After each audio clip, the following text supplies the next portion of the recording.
నమస్తే, welcome to 69 TV. నేను సృజన. ముందుగా బులెటిన్లోని హెడ్లైన్స్.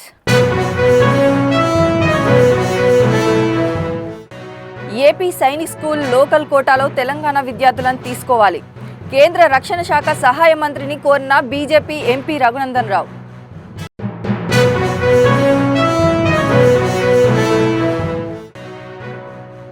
అధికారుల నిర్లక్ష్యం, ప్రభుత్వ వైఫల్యంతో రైతులు నష్టపోతున్నారు. సిద్దిపేటలో ఐకేసీ కేంద్రాన్ని సందర్శించిన మాజీ మంత్రి హరీష్ రావు.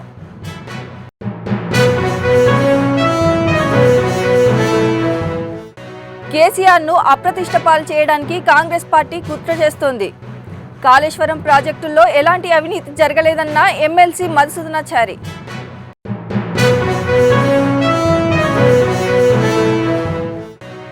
కేంద్రం జనగణనతో పాటు కులగణన చేయడాన్ని స్వాగతిస్తున్నాం. బీజేపీ నిర్ణయానికి రాహుల్ గాంధీ కారణమన్న కాంగ్రెస్ నేత కత్తి వెంకటస్వామి.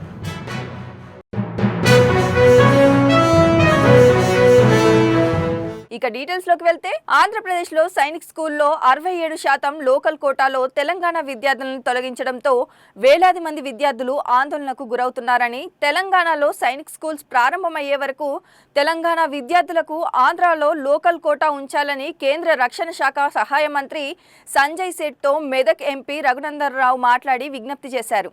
అదే విషయంపై మంగళవారం కొంతమంది విద్యార్థుల తల్లిదండ్రులతో కలిసి కేంద్ర మంత్రిని కలవాలన్నానని తెలిపారు. అప్పటి వరకు తల్లిదండ్రులు సంయమనంతో ఉండాలని ఎంపీ రఘునందన్ రావు విజ్ఞప్తి చేశారు. నేను మీ Raghunandan Rao, member of parliament from Medak. Telangana రాష్ట్రంలో ఉన్నటువంటి విద్యార్థులు సైనిక్ స్కూల్లో అడ్మిషన్స్ కోరుతూ సుమారు 25 నుంచి 30,000 మంది విద్యార్థులు ఈ సంవత్సరం ప్రవేశ పరీక్షకు హాజరు కావడం జరిగింది.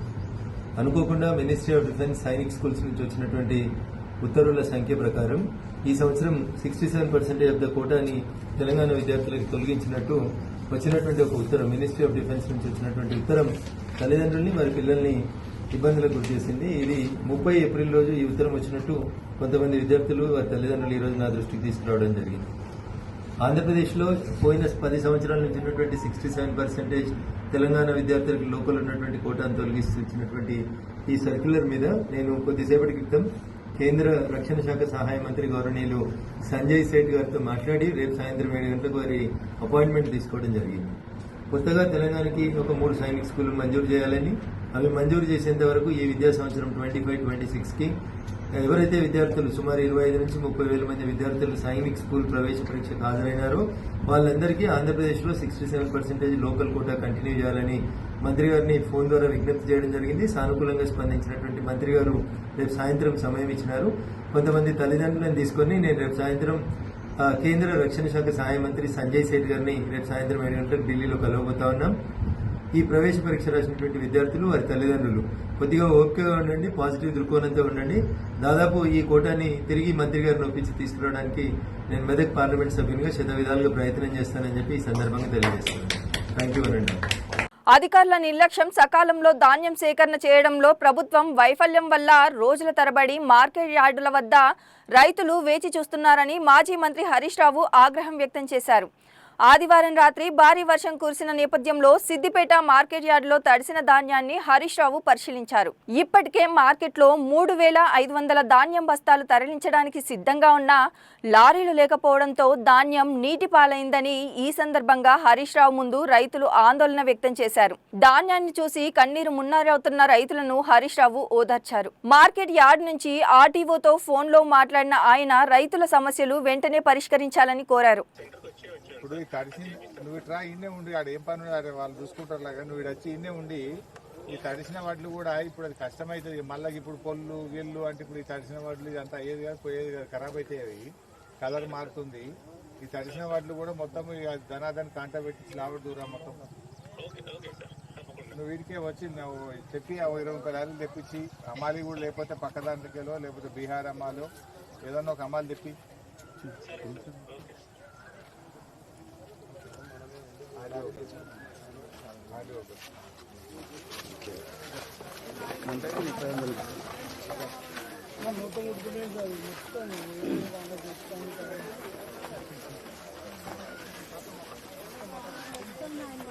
ఏదమ్మా మీద ఇది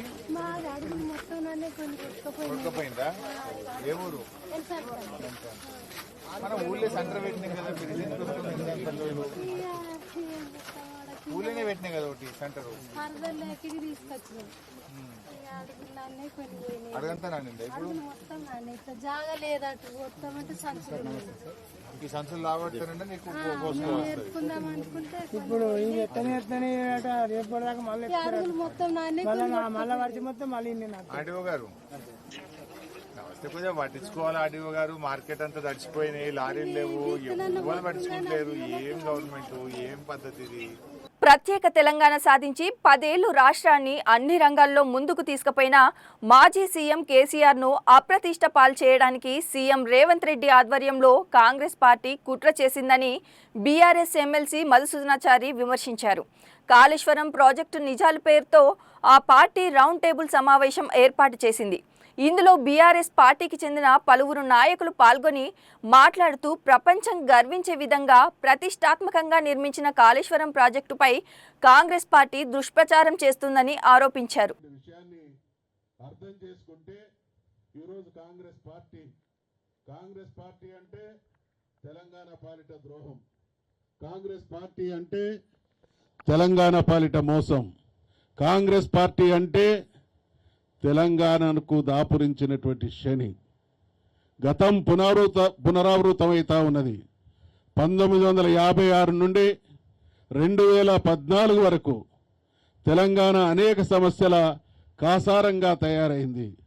2014లో తెలంగాణను సాధించిన తర్వాత మన నాయకుడైనటువంటి కేసీఆర్ తెలంగాణ సాధించబడే వరకు తెలంగాణ అంటే కరెంటు ఉండని తెలంగాణను చూసినాం, తెలంగాణ అంటే సాగునీరుండని తెలంగాణ చూసినాం, తెలంగాణ అంటే తాగునీరుండనటువంటి తెలంగాణను చూసినాం, తెలంగాణ అంటే రోడ్లు ఉండనటువంటి తెలంగాణను చూసినాం, తెలంగాణ అంటే బడ్జెట్ కేటాయింపులు లేనటువంటి తెలంగాణను చూసినాం. కానీ తన 10 సంవత్సరాల పాలనా కాలంలో 50-60 సంవత్సరాలు శాశ్వతంగా ఏ సమస్యలైతే మనల్ని దినదినం దిగజార్చినాయో మన పరిస్థితిని, ఆ సమస్యలన్నింటినీ కూడా ఒక్కొక్కటిగా పరిష్కరించినటువంటి దార్శనికుడైనటువంటి ముఖ్యమంత్రి మన ముఖ్యమంత్రి. కాబట్టి ఇవాళ తెలంగాణ సాగు రంగంలో అపురూపమైనటువంటి అభివృద్ధి సాధించింది. కాబట్టి తెలంగాణతో పాటు యావత్ దేశం, యావత్ ప్రపంచం కేసీఆర్ గారు సృష్టించినటువంటి ఆ ముద్రలు ఎవరు కూడా చెడిపోయని విధంగా తయారైనాయి. కాబట్టి 3 రకాలైనటువంటి కుట్రలు ఇవాళ కాంగ్రెస్ ప్రభుత్వం రేవంత్ రెడ్డి నాయకత్వాన 3 కుట్రలు స్పష్టంగా కనబడతా ఉన్నాయి. ఒకటి, కేసీఆర్ గారిని ఈ కాళేశ్వరం విషయంలో అవినీతి జరిగింది అనేటువంటి ముద్ర వేసేటువంటి ప్రయత్నం చేస్తూ ఉన్నారు. దానితో పాటు ఇక్కడ తెలంగాణ కాళేశ్వరం కానీ ఇక్కడ సాగుతున్నటువంటి కార్యక్రమాలు ప్రజల దృష్టిలో ఒక అద్భుతమైనటువంటి కార్యక్రమాలుగా కొనసాగుతూ ఉంటే వాటిని వక్రీకరించి తెలంగాణ సమాజంలో బయట కొన్ని అపోహలను సృష్టించేటువంటి ప్రయత్నం సాగుతూ ఉంది. వారి అసమర్థతను కప్పిపుచ్చుకోవడానికి పాలన చేతగాక 16-17 మాసాల కాలంలో మరి అభివృద్ధి బ్రహ్మాండంగా అనుభవించినటువంటి తెలంగాణను మళ్ళీ ఆగం చేస్తున్నటువంటి వారి నిర్వాకం ప్రజాక్షేత్రంలో చర్చించబడుతుంది. కాబట్టి దాని నుండి ప్రజల దృష్టి మరల్చడానికి ఈ రకమైనటువంటి ప్రయత్నాలు కొనసాగుతూ ఉన్నాయి.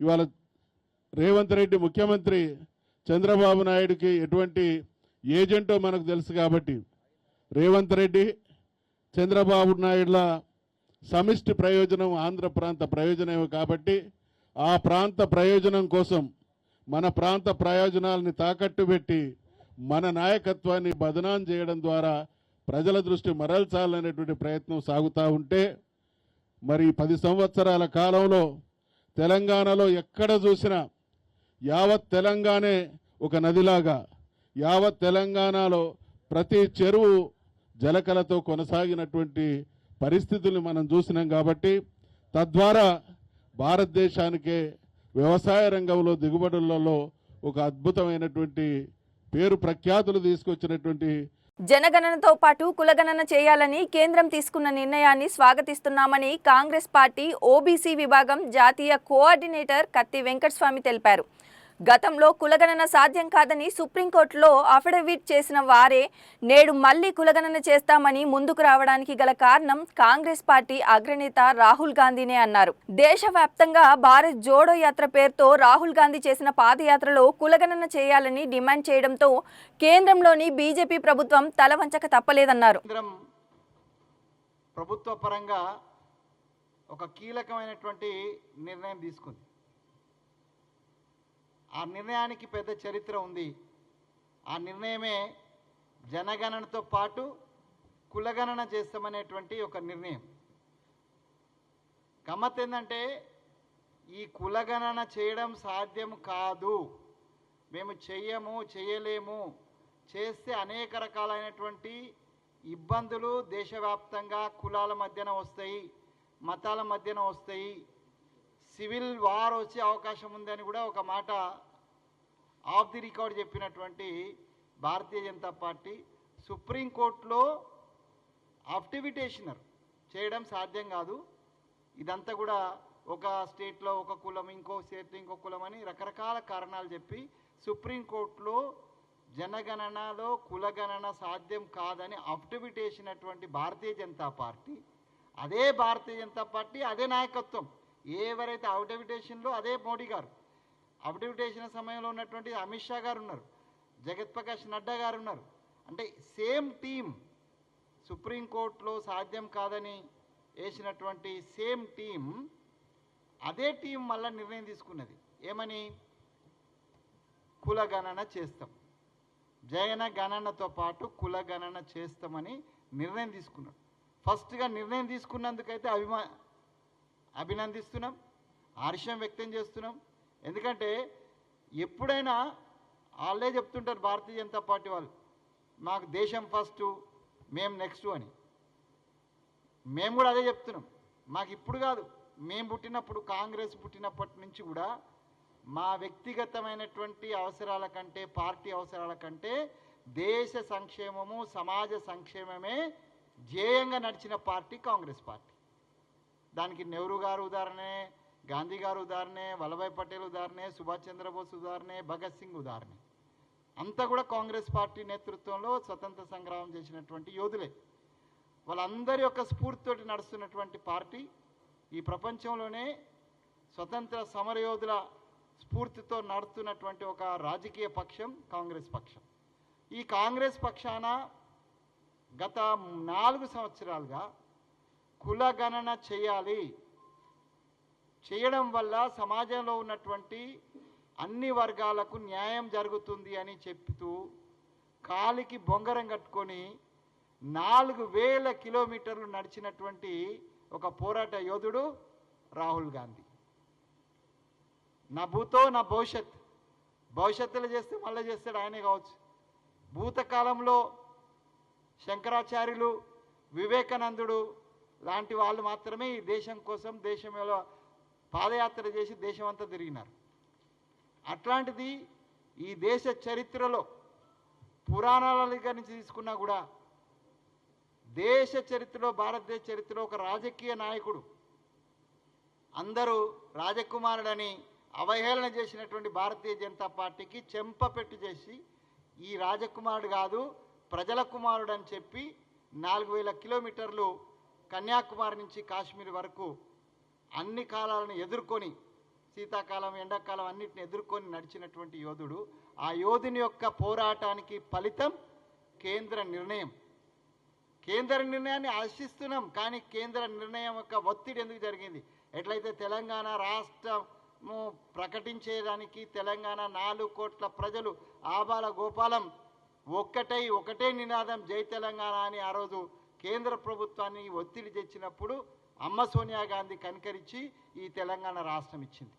అదే రకంగా ఇలా Polavaram project CE Narasimhamurthy, chief operating officer Satish Babu పనుల వివరాలను నిపుణుల బృందానికి వివరించారు. నిపుణుల బృందం సభ్యులు డయాఫ్రామ్ వాల్ పనులు, ఎగువ కాఫర్ డ్యాం పటిష్టత పనులు పరిశీలించారు. భగీరథ మహర్షి మహాజ్ఞాని అని, పరోపకారానికి, దీక్షకు, సహనానికి ప్రతిరూపమని మంత్రి సవిత తెలిపారు.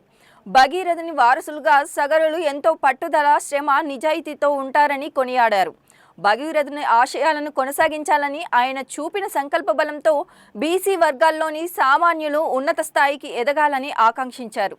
విశాఖ గాజువాక దుర్గానగర్లో ఏర్పాటు చేసిన రాష్ట్ర స్థాయి భగీరథ జయంతి కార్యక్రమానికి ఆమె ముఖ్య అతిథిగా పాల్గొన్నారు.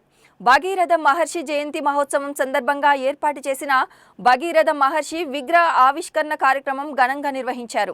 అనంతరం ఆమె మాట్లాడుతూ బీసీలు అభివృద్ధి చెందడానికి చదువు యొక్క ప్రాముఖ్యతను నొక్కి చెప్పారు.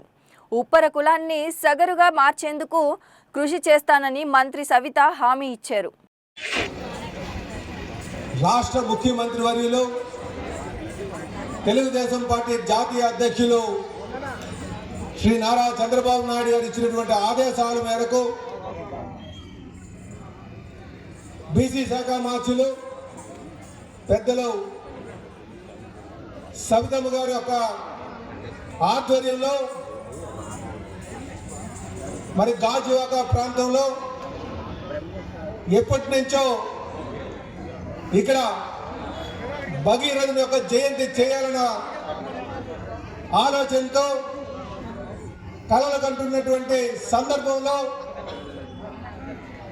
మరి ముఖ్యమంత్రి గారి ఆదేశాల మేరకు మంత్రి గారి యొక్క చొరవతో ఈరోజు ఇక్కడ మన గాజువాక ప్రాంతంలో ఘనంగా ఇది స్టేట్ ఫంక్షన్గా భగీరథగా జయంతి చేసుకోబోతున్నాం. మరి ఈ సందర్భంగా ముఖ్యమంత్రి గారికి ప్రత్యేకమైనటువంటి ధన్యవాదాలు తెలియజేస్తూ, అలాగే చెప్పిన వెంటనే కోరిన వెంటనే మంత్రి గారు లేదు గాజువాకలను చేద్దాం అని వారు అభయం ఇచ్చి మన మాటను మన్నించినందుకు మంత్రి గారికి ధన్యవాదాలు తెలియజేస్తూ, అలాగే ఎప్పటి నుంచో ఇక్కడ అంటే సుమారు 7 సంవత్సరాల క్రితం భగీరథుని యొక్క బొమ్మ ఇక్కడ ఏర్పాటు చేసుకొని అది ఎటువంటి ఫంక్షన్కి నోచుకునేటువంటి సందర్భంలో ఇది ఒక పార్క్గా డెవలప్ చేయాలి, మరి మీ యొక్క సహాయ సహకారాలు అందించాలని జిల్లా కలెక్టర్ గారు అయినటువంటి హరేంద్ర ప్రసాద్ గారిని కోరిన వెంటనే చాలా సంతోషంగా ఉంది. నిజంగానే భగీరథుడి ఆశీర్వాదం మనకు అందుతా ఉంది. భగీరథుడు ఈ రోజు సాక్షాత్తు ఆ మేఘాల రూపంలో ఈ రోజు నేను సిద్ధంగా ఉన్నా, చాలా ఆనందంగా ఉంది నాకు అని ఆయన సంకేతం కూడా పలకటం నిజంగా చాలా ఆనందంగా ఉంది. మరి భగీరథులు వారసులు మరి సగరులు, నిజంగా భగీరథులు ఆకాశగంగని భూమికి తీసుకొచ్చారంటే ఎంతో పట్టుదలతో, ఎంతో శ్రమతో, ఎంతో నిజాయితీతో, ఎంతో డాక్టర్ బిఆర్ అంబేద్కర్ కోనసీమ జిల్లా వైఎస్ఆర్సీపీ అధ్యక్ష బాధ్యతలు చేపట్టిన చెర్ల జగ్గిరెడ్డి తొలిసారిగా అమలాపురం విలేకరులతో సమావేశం నిర్వహించారు.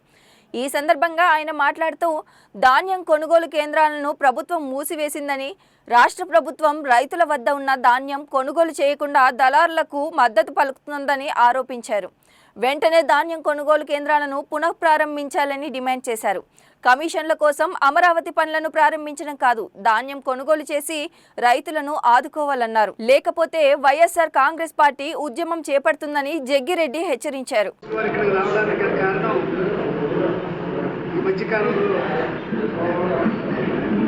రైతులు సమస్త సౌకర్యాలు ప్రభుత్వ పరంగా మనకు లభిస్తాయి, మనం ధీమాగా వరి పంటను పండిద్దామన్నట్టు ఆతృతతో వెళ్ళిపోయే రైతులందరూ వేదిక మీద ఉన్నటువంటి పెద్దలందరి యొక్క సలహాల మేర, సూచనల మేర జగన్మోహన్ రెడ్డి గారు ఒక బాధ్యతను అమలు పెడితే దాన్ని శిరసావహించడం కోసం, ఈ అందరి యొక్క సహాయ సహకారాలను అందించడం కోసం ఇవాళ ముహూర్తం చేసుకున్నటువంటి సంస్కరణలన్నీ కూడా పంజాబ్ లో రైతులు పోరాటం ద్వారా సాధించుకుంటే మనం మాత్రం రైతుల సమస్య మీద ఏ నాయకుడు మాట్లాడారు, అసలు ఎవడు కూడా రైతుల కోసం ఈరోజు డాక్టర్ బిఆర్ అంబేద్కర్ కోనసీమ జిల్లాలో ఉన్నటువంటి ముఖ్య నాయకులు, అదేవిధంగా వైఎస్ఆర్ కాంగ్రెస్ పార్టీకి సంబంధించినటువంటి శ్రేణులు కలిపి ఈ ప్రెస్ మీట్ ఏర్పాటు చేయడం జరిగింది. ఈ ప్రెస్ మీట్ యొక్క ముఖ్య ఉద్దేశం ఏదైతే మరి యాదాద్రి భువనగిరి జిల్లా చౌటుప్పల్ మున్సిపల్ కేంద్రంలో సర్వీస్ రోడ్లో అక్రమంగా నిర్మాణాలు చేపట్టారని, దీంతో వాహనదారుల రాకపోకలకు ఇబ్బందులు గురై వరుస ప్రమాదాలు జరుగుతున్నాయని, అక్రమ కట్టడం దర్గాపై చర్యలు తీసుకోవాలని బీజేపీ పార్టీ ఆధ్వర్యంలో ధర్నా నిర్వహించారు. అక్రమ కట్టడాలకు అనుమతులు ఇచ్చిన అధికారులపై చర్యలు తీసుకోవాలని ఎంఆర్ఓకి బీజేపీ రాష్ట్ర ఉపాధ్యక్షుడు గంగిడి మనోహర్ రెడ్డి వినతి పత్రం అందజేసిన ఈ కార్యక్రమంలో నల్లగొండ జిల్లా అధ్యక్షుడు నాగం వర్షిత్ రెడ్డి, దూడల భిక్షం బీజేపీ నాయకులు పాల్గొన్నారు. ఇటీవల కేంద్ర ప్రభుత్వము ఈ యొక్క జాతీయ రహదారిని ఎక్స్ప్రెస్ హైవేగా ప్రకటించి గ్రీన్ ఫీల్డ్ దీంతో నిర్మాణం చేస్తూ ఉన్నది. ఈ యొక్క సర్వీస్ రోడ్ల నిర్మాణం ప్రారంభమైన తర్వాత అందరి కళ్ళ ముందే ఈ యొక్క సర్వీస్ రోడ్డుకు అడ్డంగా బరి తెగించి ఇక్కడ ఒక ప్రార్థనా మందిరం మరి నిర్మిస్తుంటే మరి ఇక్కడ ఉన్నటువంటి అధికారులు, ప్రజాప్రతినిధులు కళ్ళు మూసుకున్నారా నేను అడుగుతా ఉన్నాను. కేంద్ర ప్రభుత్వం చిత్తశుద్ధితోనున్నది. జాతీయ రహదారులు చాలా శరవేగంగా నిర్మించాలి. అదే రకంగా అత్యంత ఆధునికంగా సాంకేతికంగా ఏ రకమైనటువంటి ప్రమాదాలు లేకుండా ప్రజల సౌకర్యార్థం ఈ యొక్క జాతీయ రహదారుల నిర్మాణం చేపడుతుంటే ఇక్కడ ఉన్నటువంటి రాష్ట్ర ప్రభుత్వం కానీ ఇక్కడి నుంచి ప్రాతినిధ్యం వహించేటటువంటి పార్లమెంటు సభ్యుని కానీ శాసన సభ్యుని కానీ ఈ జిల్లా నుండి ఉన్నటువంటి R&B శాఖ మంత్రికి సోయి లేదు. మరి ఇప్పటికిప్పుడే నిర్మాణం అవుతుంటే మరి ఇక్కడ ఉన్నటువంటి అధికారులను పురమాయించి ఎందుకు ఇక్కడ యొక్క సర్వీస్ రోడ్ వస్తుంది, ఎందుకు నిర్మిస్తున్నారు, వాళ్ళకి షోకాస్ నోటీసులు ఇచ్చి తొలగించాల్సినటువంటి ఈ నాయకులే వాళ్ళ యొక్క కనుసన్నల్లో ఈరోజు రాజకీయం చేస్తూ ఉన్నారు. ఈ యొక్క తొలగించకుండా నిర్మాణం ఏ రకంగా జరుగుతుందని నేను అడుగుతా ఉన్నా. సర్వీస్ రోడ్ అనేది పట్టణానికి ఈ చివరి నుంచి ఆ చివరి వరకు ఈ యొక్క సర్వీస్ రోడ్ల నిర్మాణం ఉండాలి. కానీ మధ్యన లేకపోతే ఏ రకంగా వీళ్ళు మళ్ళీ సర్వీస్ రోడ్ నుంచి మరి జాతీయ రహదారి మీదకి ఎక్కి. వేసవి కాలం మామిడి పండ్లకు ప్రసిద్ధి. ఈ సమయంలో మామిడి పండ్ల ధర మహా అయితే కేజీ 100 రూపాయలు ఉంటుంది. కానీ ఖమ్మం జిల్లాలో మాత్రం సాగవుతున్న మియాజాకి మామిడి పండ్లు అక్షరాల 2,50,000 నుండి 3 లక్షల రూపాయలు పలుకుతుంది. షాక్ అయ్యారా? మీరు విన్నది నిజమే. కాకుంటే వీటిని ఇతర దేశాలకు ఎగుమతి చేస్తున్నారు. జపాన్, సింగపూర్ దేశాల్లో మియాజాకి మామిడి పండ్లను అమితంగా ఇష్టపడతారు. విటమిన్ A, C, K, Dతో పాటు ఈ పండ్లు తినడం ద్వారా క్యాన్సర్ కూడా దరిచేరదని నిపుణులు, పరిశోధకులు చెబుతున్నారు. షుగర్, గుండెపోటును కూడా నియంత్రించే గుణం వీటికి ఉంటుందని మామిడి తోట యజమాని తెలిపారు.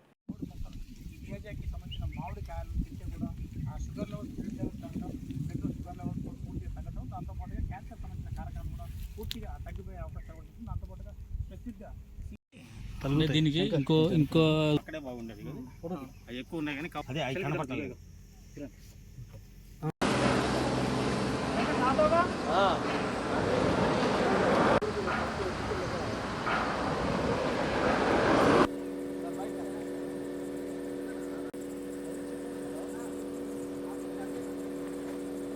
బులెటిన్ ముగించే ముందు హెడ్లైన్స్ మరోసారి. ఏపీ సైనిక్ స్కూల్ లోకల్ కోటాలో తెలంగాణ విద్యార్థులను తీసుకోవాలి. కేంద్ర రక్షణ శాఖ సహాయ మంత్రిని కోరిన బీజేపీ ఎంపీ రఘునందన్ రావు.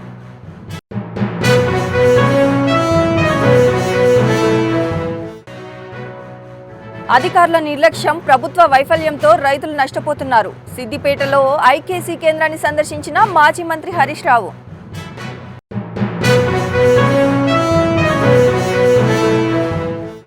కేసీఆర్ను అప్రతిష్ట పాలు చేయడానికి కాంగ్రెస్ పార్టీ కుట్ర చేస్తోంది.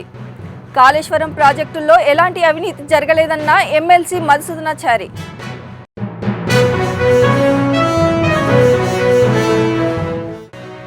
కేంద్రం జనగణనతో పాటు కులగణన చేయడాన్ని స్వాగతిస్తున్నాం. బీజేపీ నిర్ణయానికి రాహుల్ గాంధీ కారణమన్న కాంగ్రెస్ నేత కత్తి వెంకటస్వామి.